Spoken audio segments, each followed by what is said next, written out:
Yuk kita bahas siapa pihak yang harus memotong PPh pasal 21 atas penghasilan karyawan outsourcing.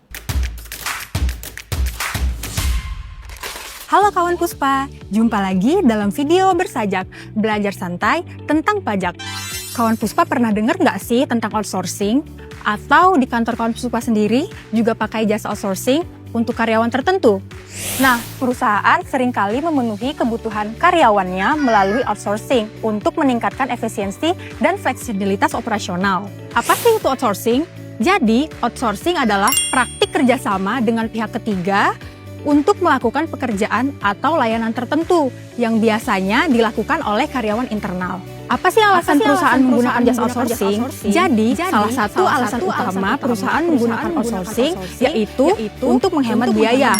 Dalam praktiknya di Indonesia, secara umum pekerjaan yang paling sering diisi oleh karyawan outsourcing adalah petugas keamanan atau petugas kebersihan. Nah, ketika menggunakan jasa outsourcing, perusahaan akan membayar kepada penyedia jasa outsourcing sesuai dengan kontrak yang telah disepakati. Atas pembayaran jasa tersebut, perusahaan selaku pemotong pajak akan memotong PPh pasal 23. Lalu, apakah pengguna jasa outsourcing ini harus memotong PPh pasal 21 atas penghasilan yang diterima oleh petugas keamanan atau petugas kebersihan tersebut? Jadi, untuk melihat siapa sih yang harus melakukan pemotongan PPh pasal 21 atas petugas keamanan atau petugas kebersihan, kita harus melihat siapa yang melakukan pembayaran penghasilan kepada kedua petugas tersebut. Nah, apabila penghasilan petugas keamanan dan petugas kebersihan dibayarkan oleh perusahaan pengguna jasa, maka perusahaan pengguna jasa yang berkewajiban memotong PPh pasal 21 atas penghasilan keduanya.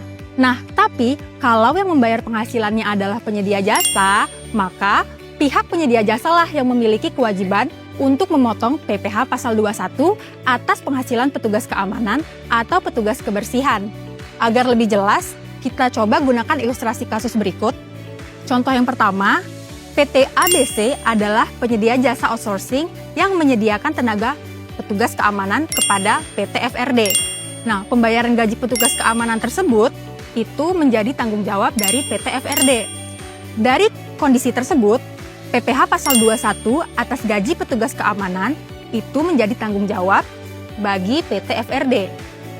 Kemudian, untuk contoh yang kedua, PT XYZ melakukan kontrak kerjasama penyedia tenaga keamanan kepada PT ABC selaku penyedia jasa outsourcing petugas keamanan.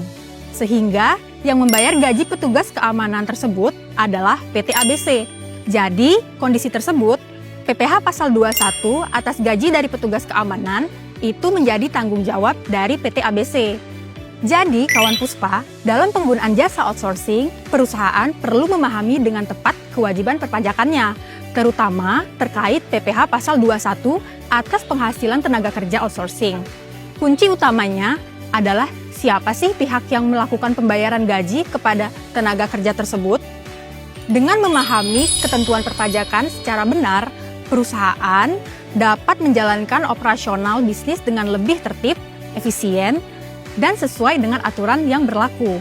Kepatuhan pajak yang baik juga mencerminkan tata kelola perusahaan yang profesional serta menjadi kontribusi nyata dunia usaha dalam mendukung pembangunan Indonesia.